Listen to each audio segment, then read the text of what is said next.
Olá, sejam todos muito bem-vindos à Investigação Criminal. Eu sou Carla Albuquerque, estou hoje aqui com essa grande mulher, a nossa fera em psicologia investigativa, a professora Aline Lobato, e nós vamos falar sobre essa questão dos justiceiros. A professora vai nos explicar esse comportamento que é muito preocupante. Bom dia, professora. Bom dia, Carla, bom dia a toda a sua equipe, bom dia para quem vai estar nos assistindo. Explica para a gente, professora, o que é esse comportamento justiceiro. Isso não é novo, isso já aconteceu no passado, eu conversei um pouquinho com a professora antes, nós tivemos ali um problema que foi em Manaus, não é isso, professora? Bastante sério. Desculpa te interromper. Bem, Não. o justiceiro, ele vai ser gerado por um sentimento de injustiça. Então, são pessoas, né, que se sentem injustiçadas e vão fazer justiça com as próprias mãos, né? Só que isso sempre acontece à margem da lei, né? Então, ao acontecer à margem da lei, né, essas pessoas, elas podem estar, claramente, cometendo algum tipo de crime, né? É um crime. Só que a gente está vendo o quê? Né? O sentimento de injustiça está sempre aí forte no nosso país e ponderando aí devido às nossas reais, né? Reais problemas, ineficácia do sistema de justiça. Então, quando e o interessante é que, na maioria das vezes, são cidadãos de bem, né, que se unem e tentam lá resolver um problema onde o Estado está faltando, né, onde o Estado causa esse sentimento de injustiça nas pessoas pela total apatia do Estado em relação a diversos casos acontecendo, né, a coisa bem óbvia, clara, filmada, à luz do dia, e no outro dia continua a mesma situação. Então, essas pessoas se sentem na urgência da emergência de não somente se defender, mas, ao mesmo tempo, tentar resolver aquela situação que o Estado não está resolvendo. Então, esse sentimento de injustiça vai unindo pessoas, né? Ele vai ser a força motora, a motivação para unir as pessoas. Até aí, né, bem compreensível essa situação. Mas o que acontece? Quando eles se unem, né, para fazer justiça com as próprias mãos, a gente está ali numa barreira muito tênue, porque eles deixam de ser cidadãos de bem e passam a cometer crimes, porque você não pode sair espancando pessoas na rua, enfim, até por mais falho que seja o nosso sistema de justiça, você tem que fazer uma investigação, uma averiguação. Como é que você tem certeza que aquela pessoa de fato cometeu crime, se aquela pessoa não é um desafeto de alguém?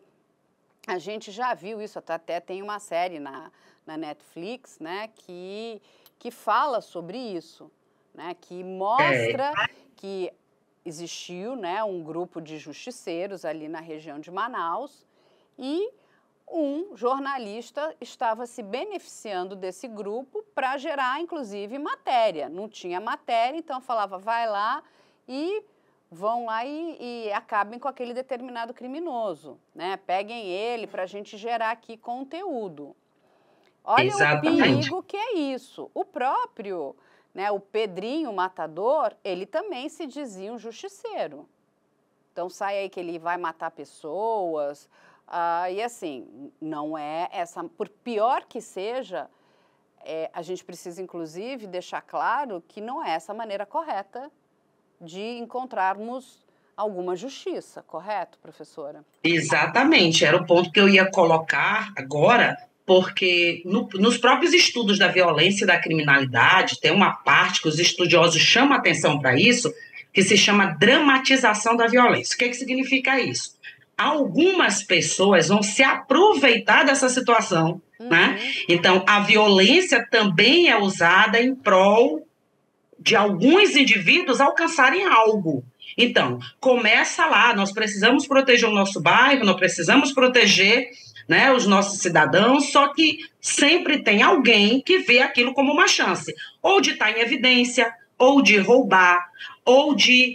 Teve casos em que justiceiros, por exemplo, capturaram, né, criminosos, pessoas que estavam realmente roubando e ficaram com os pertences roubados, né? Por exemplo, o próprio caso de Manaus, o caso do Wallace Souza, que inclusive chegou a ser deputado, né, estadual. O próprio caso do Wallace, um dos problemas daquela situação foi que foi encontrado R$200 mil em um cofre na casa dele, e a situação era que esse dinheiro seria o roubo de um dos traficantes exterminados, né? Então, isso pode acontecer durante essas investidas de justiça, de busca por justiça. Então, alguns indivíduos podem se aproveitar. É que nem aquela história do caminhão que tombou, algumas vão estar ali para ajudar e outras vão estar para roubar a carga, né? Então, a gente tem que ter cuidado com esse tipo de comportamento. Isso se chama dramatização da violência, porque alguns indivíduos vão tentar se beneficiar com isso. Então, vai perdendo a característica de busca pela justiça, né? Vai acabar o quê? Pessoas que estão nesse grupo originalmente até por busca de justiça e depois veem isso como uma oportunidade para diversas questões próprias, até a questão de ganhar audiência, como foi o caso, né, do Wallace, que ele mandava matar, mandava assassinar criminosos, principalmente o pessoal do tráfico. Para quê? Para que ele tivesse audiência. E começou a se suspeitar porque a equipe dele chegava primeiro nos homicídios, né? Quando a polícia nem sabia ainda do que aconteceu, eles já estavam na cena, inclusive chegaram a filmar traficantes na hora que estavam morrendo. Teve um caso que eles ficaram 1 hora, o repórter ficou 1 hora filmando o rapaz lá, o traficante, morrendo, né? Então, o que acontece é que em todos os casos que a gente já viu de ações de justiceiros, sempre acontece alguma coisa reversa e bem mais problemática até do que a própria busca de justiça pelas próprias mãos, o que já é uma situação caótica, né? Ninguém entra nessa situação por nada. Então, realmente, uma das coisas que a gente tem que entender é que, primeiro, existe a ineficácia do Estado, realmente, em dar segurança ao cidadão. O cidadão, em busca de uma justiça, né, se reúne para tomar atitude, e alguns aproveitadores veem aquela situação e usam essa violência para benefício próprio. E aí a coisa sai do controle, com gente subtraindo produto de roubo, né? Com gente, por exemplo, ao invés de imobilizar o criminoso, entregar até a polícia chegar, tomando outras atitudes mais drásticas, como espancando, matando. E aí essas pessoas depois, claro, vão se complicar com a justiça, porque é um crime, né? Vão ser lá acusados de lesão corporal, de homicídio. Então é uma situação preocupante. E o Estado não pode aumentar esse sentimento de injustiça. Porque o que a gente está vendo agora na situação lá em Copacabana? Um grupo se reuniu para fazer justiça com as próprias mãos, né? E o Estado começou a agir nesse momento, que não estava agindo antes, prometendo fazer uma investigação para identificar esses justiceiros. Então, está aumentando o senso de injustiça. Nenhum momento foi dito, não, nós vamos, a prioridade é identificar os criminosos que estavam roubando, que estão roubando em Copacabana e prender essas pessoas, né? Aí, com muito clamor, né, da população, eles fizeram agora, tomaram a atitude de fazer o que eles chamam de cinturão, né, ou fila, né, de policiais ali nas 3 ruas principais de Copacabana, que estão sendo o maior foco. Se bem que eles começam desde lá do Arcoadouro, né, mas concentraram ali, deu uma diminuída, mas, por outro lado, eles dizem que a polícia vai estar lá de 6 da manhã às 11 da noite. O que acontece? A população está vigilante, porque uma outra característica ligada à questão do justiceiro é a vigilância. Inclusive, se confunde o termo justiceiro com vigilância, né? Porque eles não só, vamos dizer assim, vão estar pontuais em algum crime que aconteceu, mas eles começam a patrulhar pelas ruas, os justiceiros, né? Vigiando aquele determinado local. Então, a polícia tem que mostrar que está vigilante. A polícia tem que mostrar que está efetivo. Então, a população tem dito que não tem visto essa polícia lá, pelo menos nesse horário de 6 às 11, que ocasionalmente, sim. Final de semana, sim. Aparece aquele monte de policial para proteger o local, mas e como é que fica a semana das pessoas que moram naquele lugar? Final de semana o quê? Por que só o final de semana? Porque aparece, porque tem turista, né? Porque eles querem dar uma resposta ao turista, mas não é o turista que vive ali, que mora ali, que tem seu dia a dia ali em Copacabana. Então, a população que mora no local precisa ser assistida e esses indivíduos precisam ser identificados. Correto, professora. Eu concordo 100% com você. Eu acho que existe ali uma ineficácia, né? A população está farta, não dá para a gente ter um trabalho para inglês ver, né? A gente sabe que isso é um problema muito sério, né? Que envolve a segurança pública, né? Daquela cidade, daquele estado. A gente precisa entender o que está acontecendo, porque as ações não são efetivas. Existe ali, né, um efetivo policial que não é pequeno, sabe? A gente sabe como a polícia funciona. Infelizmente, a polícia está embaixo aí desse guarda-chuva do Estado. E eu digo infelizmente porque eles não têm independência. Eles vão trabalhar embaixo de determinadas, né, diretrizes políticas, inclusive. Faça isso, não faça aquilo. E muitas vezes eles estão, né, vamos dizer, em rotas completamente divergentes daquilo que a sociedade está esperando. Eu conheço bastante o Rio de Janeiro, eu vou muito ao Rio de Janeiro e não é um exagero, né? O que nós temos visto são arrastões, é uma população que está à mercê do crime. O que acaba trazendo esse tipo de pessoa, né, de grupos, né, de justiceiros, de vigilantes, o que é preocupante porque é o que você falou, não é que eles vão imobilizar para esperar que a autoridade policial chegue para fazer a averiguação do que aconteceu ali.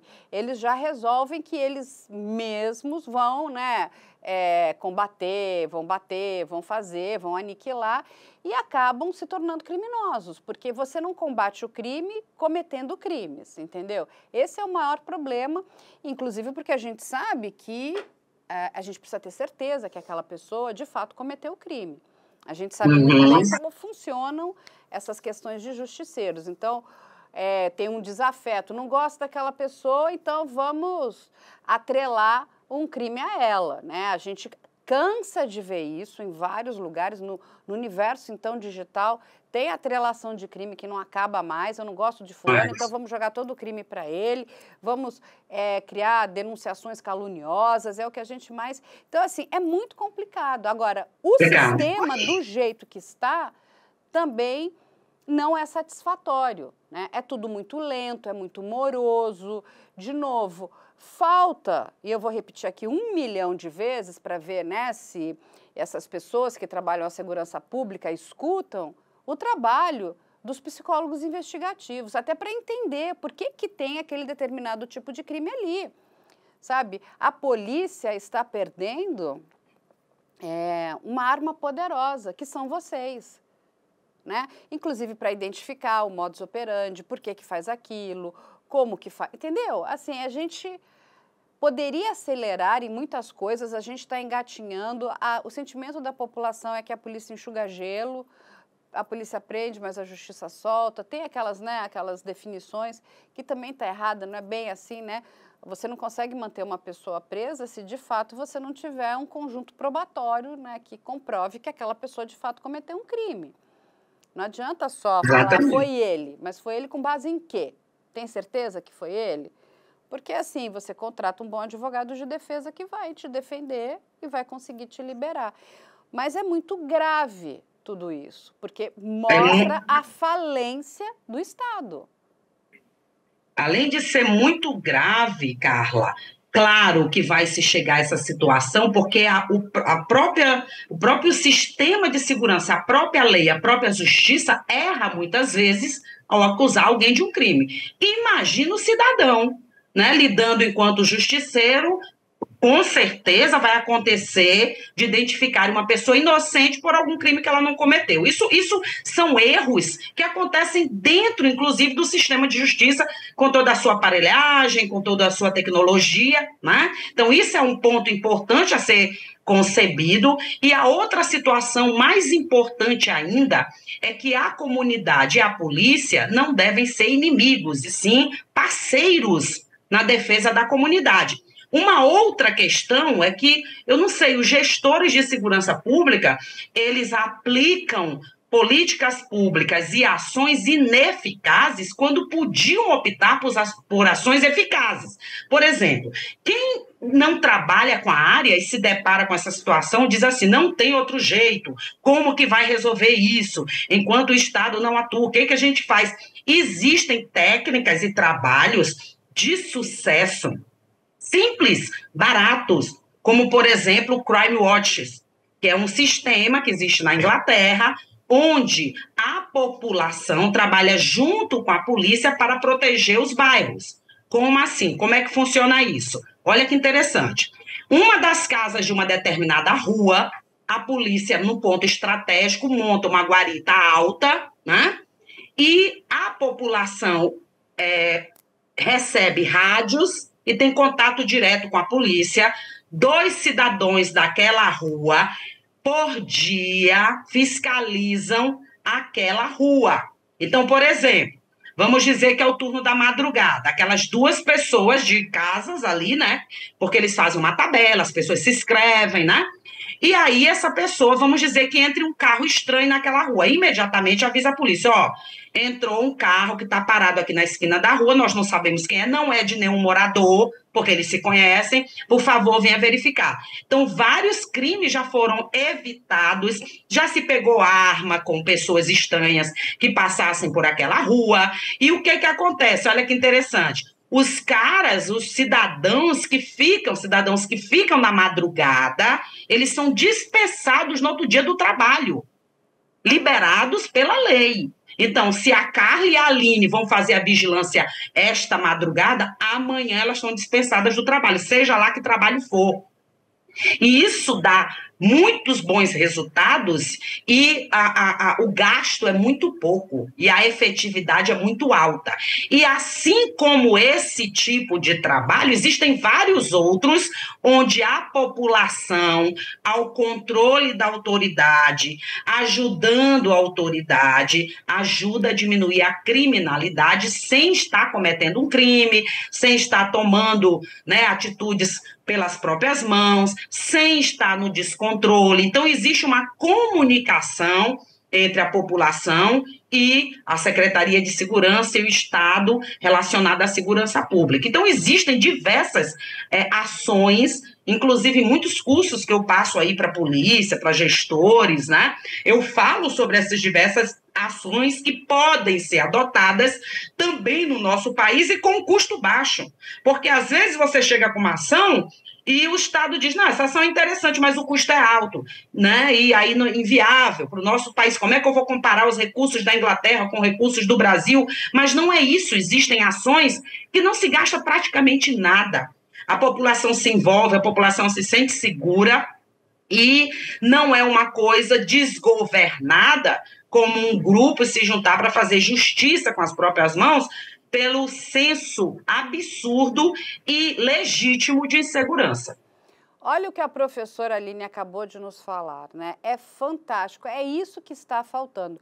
Eu acho que, né, a nossa segurança pública precisa entender que ela tem que se aproximar da população. A população precisa fazer parte, a população precisa, inclusive, se sentir protegida. E quando você faz parte, você entende todo o sistema, né, esse organismo, você passa a colaborar. Eu lembro quando eu comecei a fazer todo esse trabalho, né, de fazer as filmagens de realidade policial, eu entrei em contato com um professor da Universidade do Arizona e ele estava fazendo uma tese de doutoramento aonde ele mostrava, né, na métrica dele, que os programas de realidade policial ajudavam a diminuir em até 40% a sensação de insegurança, porque você coloca a sociedade dentro da cena. Então, ela passa a entender o que ela tem que fazer, qual é o comportamento, como é que ela avisa, como é que ela ajuda, o que ela pode, o que ela não pode fazer.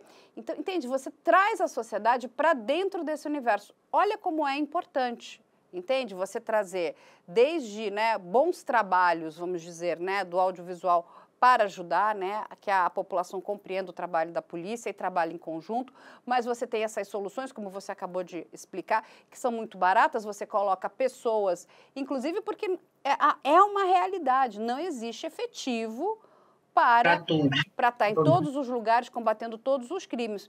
Nós, como sociedade, vamos ter que nos mobilizar, né?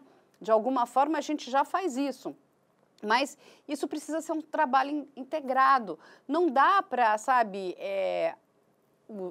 as secretarias de segurança tomarem determinadas atitudes e nem ouvirem o que está acontecendo com a população. Não ouvirem, sabe, o clamor público. Inclusive, eu acho que, me perdoe o secretário de segurança, ele pouco escuta o que o próprio efetivo policial dele vem, sabe, está dizendo. Porque, assim, temos que, se a gente não trabalhar em conjunto, nós não vamos conseguir diminuir essa violência. Até porque a gente sabe que essa violência ela vai crescendo de forma exponencial. E é violência de um lado, é violência do outro, é justiça com violência. A gente não vai chegar em lugar nenhum. Daqui a pouco está todo mundo um matando o outro. E a gente sabe como essas coisas, né? As pessoas cometem crimes absurdos. A gente teve um crime gravíssimo aqui no Guarujá. Gravíssimo, vou lembrar de novo, mataram uma pessoa porque acharam que aquela mulher, né, ela, lembra do caso da Fabiana, que ela foi, né, espancada até a morte, porque foi confundida, era uma fake news, em cima, olha o perigo que é, aí depois fica todo mundo com aquela, nossa, nós matamos uma pessoa inocente, exatamente, esse é o problema.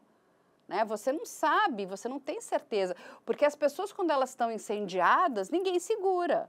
Veio o linchamento, o espancamento, e aí você descobre que você matou uma mãe de família, uma pessoa inocente. Tá tudo errado. Teve o caso agora, o caso Amélia, né?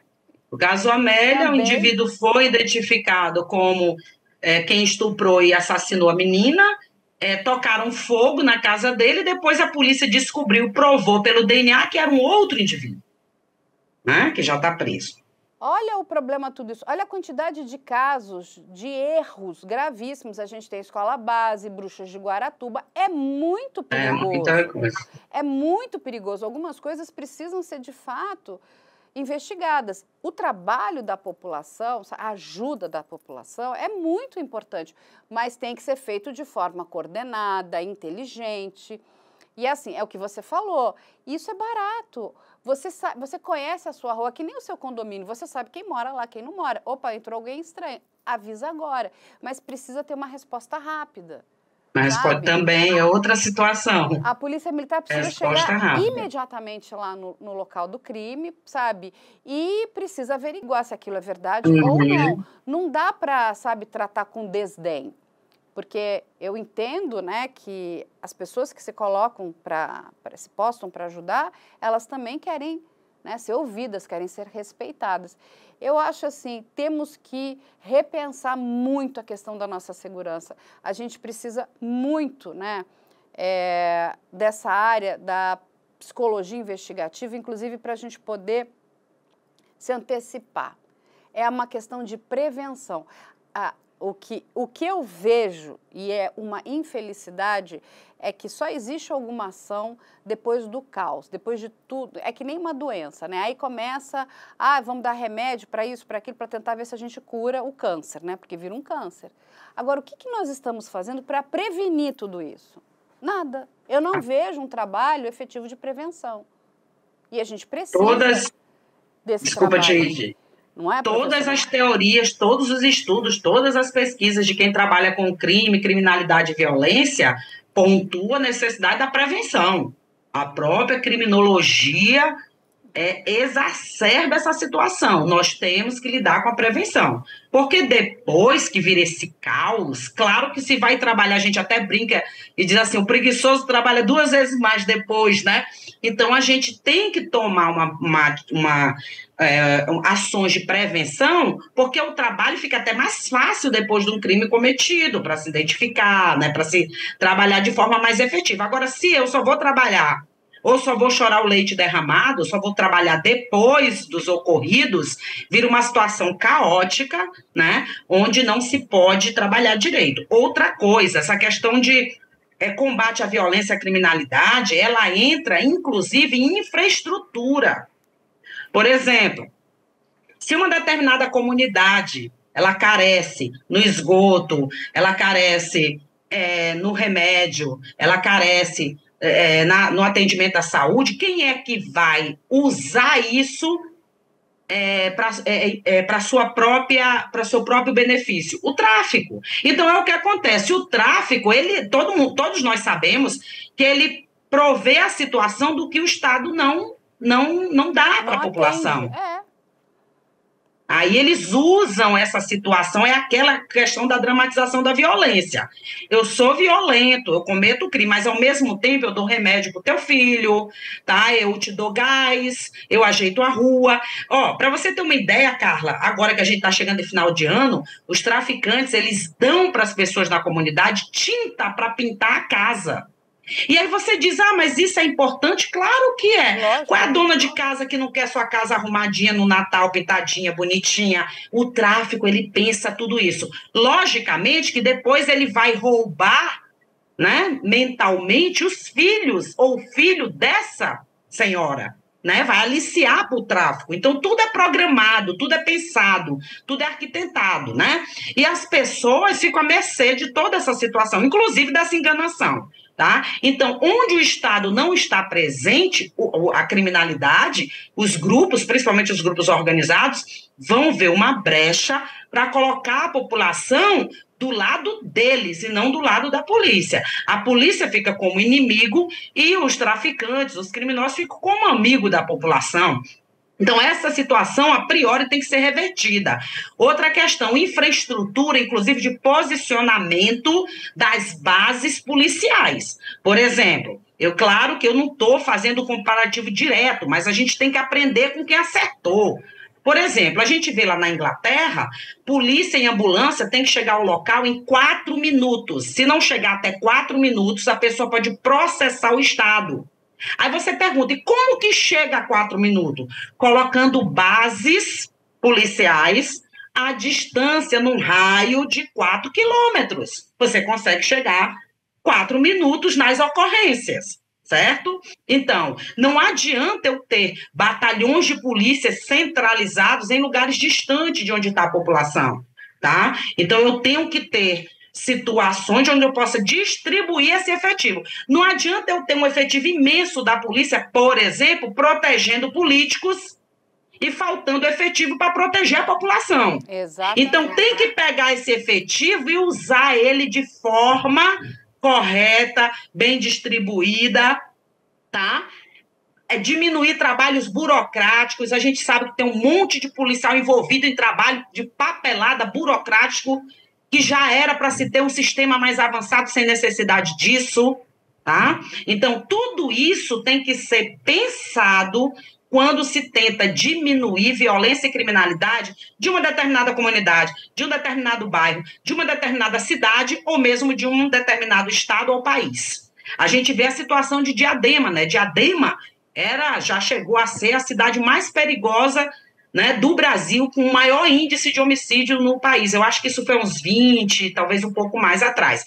Eles montaram um projeto considerando todas essas colocações que estão nos livros. Essas colocações que eu estou colocando, não foi eu que inventei de agora, não. Estão nos livros. Se chama Teorias da Violência e da Criminalidade. Essas teorias, com estudos feitos, dão dica de como você agir para diminuir violência e criminalidade. Agora, tem que ser um trabalho concomitante. Por exemplo, não adianta eu aumentar o efetivo da polícia, por exemplo, e não saber distribuí-lo. de forma correta. Não adianta eu diminuir a pobreza, que é um fator ligado à criminalidade, e não pensar no indivíduo enquanto pessoa que pode ter um distúrbio mental, por exemplo, que também é um fator que pode levar à criminalidade. Então, na realidade, eu tenho que atacar o máximo possível de situações concomitantemente, para que eu tenha efetividade. Por exemplo, como eu falei, ao mesmo tempo que eu vou trabalhar com a repressão, porque é necessário também a repressão, tá? Aliás, todos nós seres humanos, infelizmente, o nosso comportamento precisa ser reprimido. Por exemplo, se você não reprime determinado comportamento do teu filho, ele vai repetir aquele comportamento e isso vai aumentar. Então, sim, você tem que ter também ao nível correto a repressão. Mas não adianta você ter a repressão e não diminuir, por exemplo, os índices de pobreza. Não adianta fazer uma coisa e não fazer outra. Então, você tem que pensar em indivíduo, comunidade, sociedade e sociedade internacional.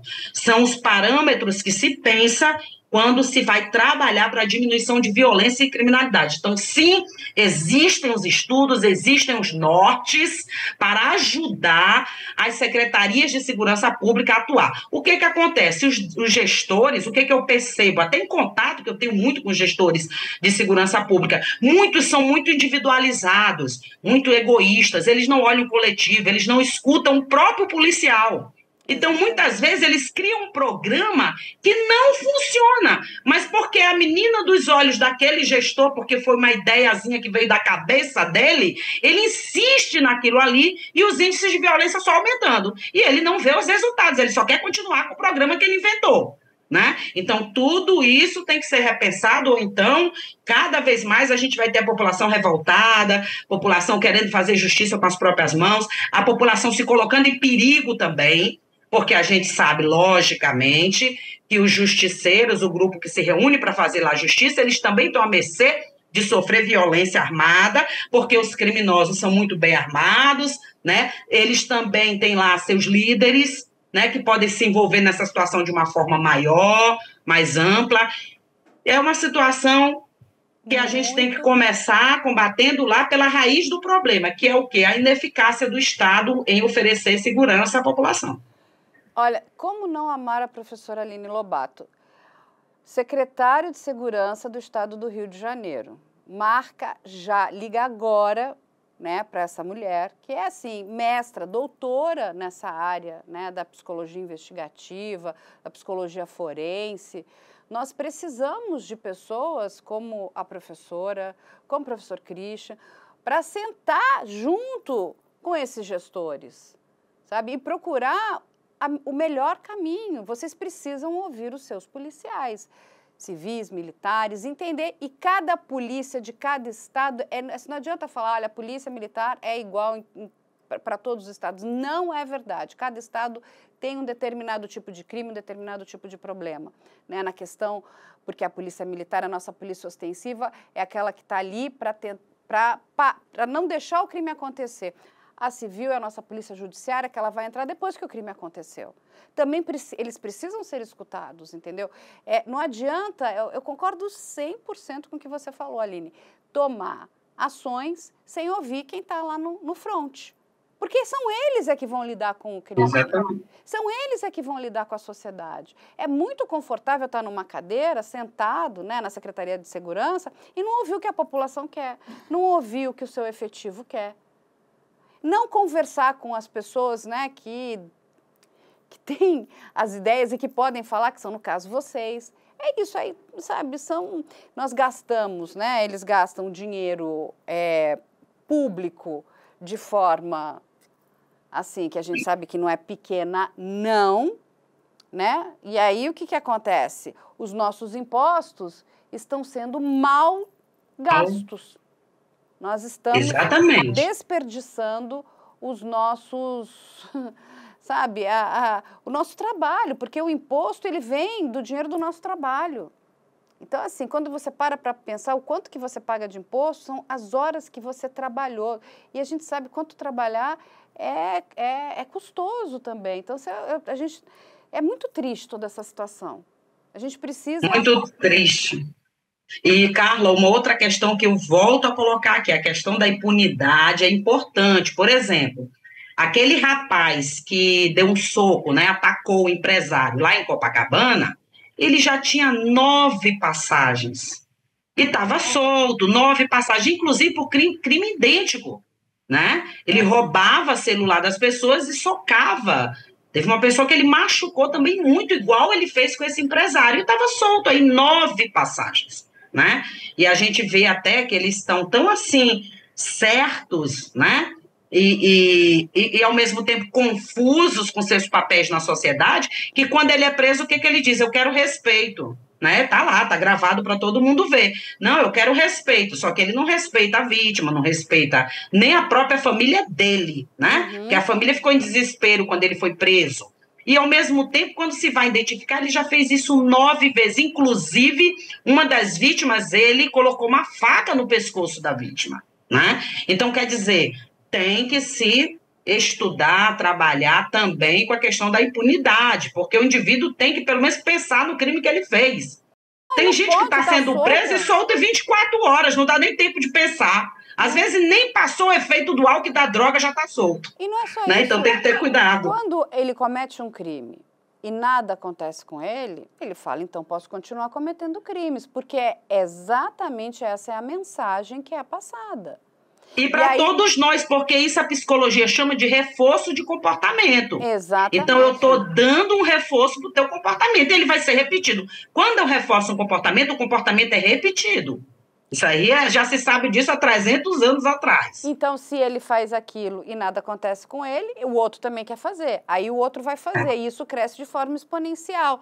É um bumerangue que volta de novo na cara desses gestores, na cara de todo mundo, dos nossos legisladores. A gente precisa parar, eu concordo 100%, a gente precisa repensar todo o sistema. Tem que diminuir essa burocracia, que é grande demais, sabe? A morosidade de todo o sistema, sabe? A ineficiência, tem que cortar o que é ineficiente, não é possível. Sabe, que alguém não pense nessa questão da ineficiência, ouvir a população, nós precisamos ouvir a população, o clamor da população. Com certeza. Sabe? É isso que é mais importante, muito mais importante do que o próprio turista. Lógico que o turista é importante, mas quem mora ali é que sofre.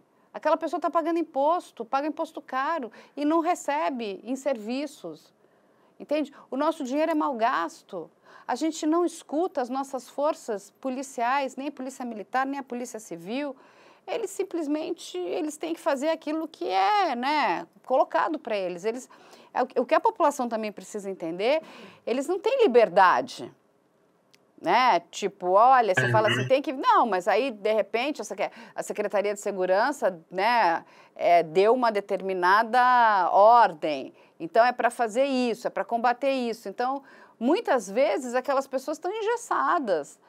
Eles estão vendo e pouco podem fazer. Deve ser, inclusive, para o próprio policial, perturbador. Eu lido com o policial o tempo inteiro. Sabe, o que eles me contam, às vezes, é assim, é muito triste. É muito triste. Tudo.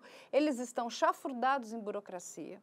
Chafurdados, assim. Então, o policial que devia estar investigando, né, ajudando, está lá preenchendo um monte de papel, qualquer coisa que ele minimamente faça errado, ele vai parar na corregedoria.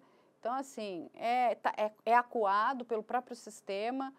Eu não sei o que está acontecendo. É o caos.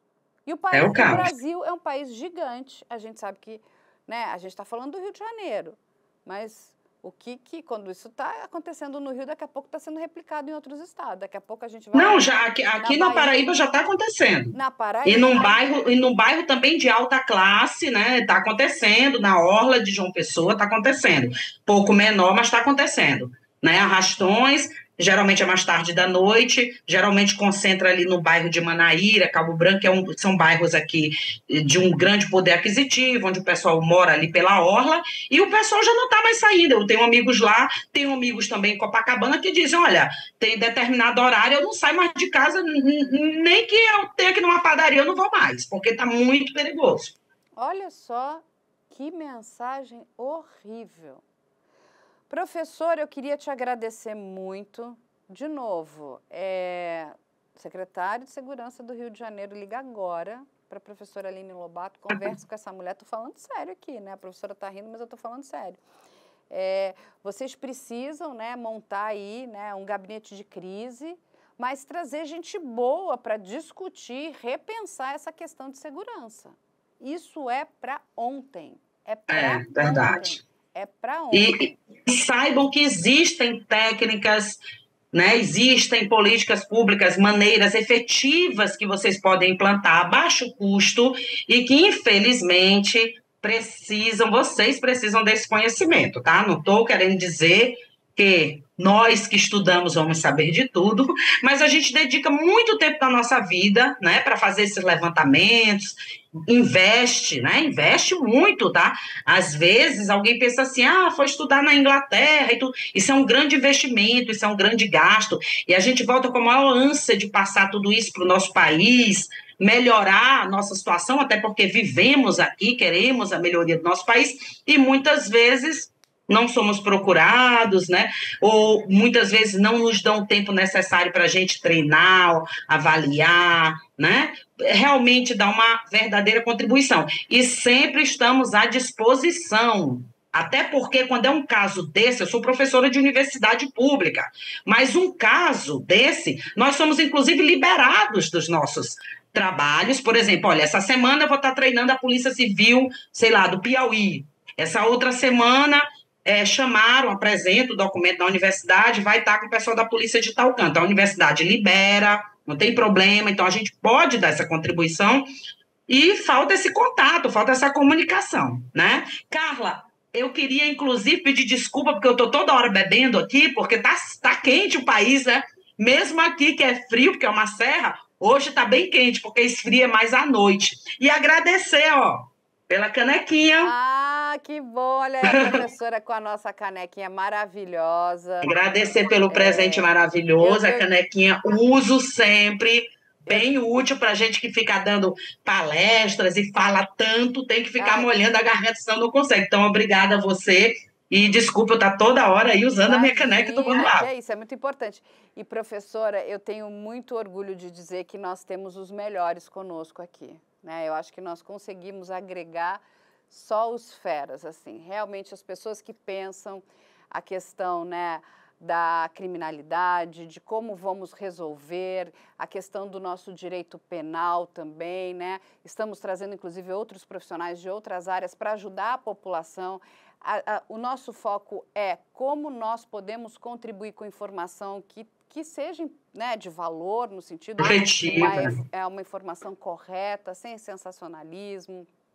A gente recheca tudo para eles, para que a gente possa passar informação confiável. Mas eu faço questão aqui, inclusive, de fazer a ponte com a professora e com as forças de segurança lá do estado do Rio de Janeiro. Eu tenho um carinho muito especial pelo estado do Rio de Janeiro, gosto demais, né, tenho família naquela cidade também.